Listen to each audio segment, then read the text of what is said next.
इस प्रकार से सुग्रीव का हित करने वाले कपिराज हनुमान जी ने लंकापुरी में प्रवेश कर मानो शत्रुओं के सिर पर अपना बायां पैर रख दिया। वे राजमार्ग का आश्रय ले उस रमणीय लंकापुरी की ओर चले।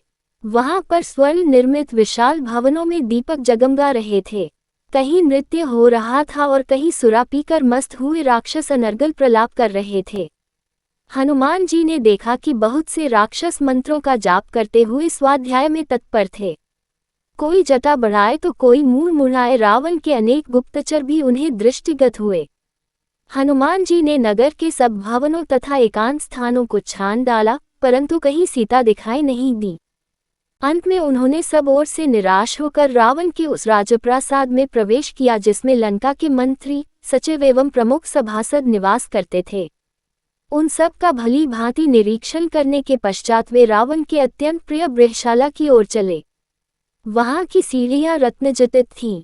स्वर्ण निर्मित वातायन दीपों के प्रकाश से जगमगा रही थी।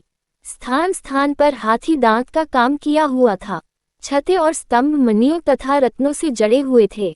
इंद्र के भवन से भी अधिक सुसज्जित इस भव्य शाला को देखकर हनुमान चकित रह गए।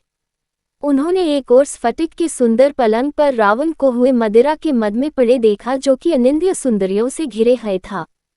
उसके नेत्र अर्धनिमीलित हो रहे थे। अनेक रमणियों के वस्त्राभूषण अस्त व्यस्त हो रहे थे और वे सुरा के प्रभाव से अछूती भी नहीं थीं। वहां भी सीता को न पाकर पवनसुत बाहर निकल आए।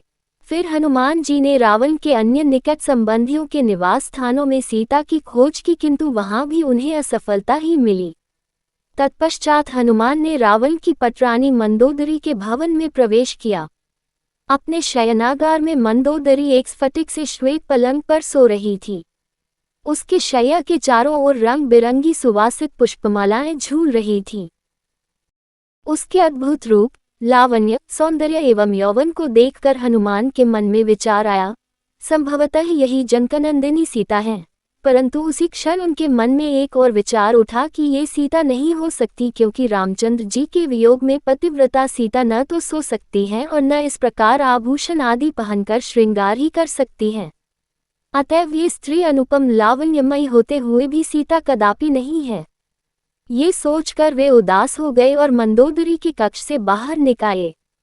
अकस्मात वे सोचने लगे कि आज मैंने पराई स्त्रियों को अस्त व्यस्त वेश में सोते हुए देखकर भारी पाप किया है। वे इस पर पश्चाताप करने लगे। फिर यह विचार कर उन्होंने अपने मन को शांति दी कि उन्हें देखकर मेरे मन में कोई विकार उत्पन्न नहीं हुआ, इसलिए यह पाप नहीं है।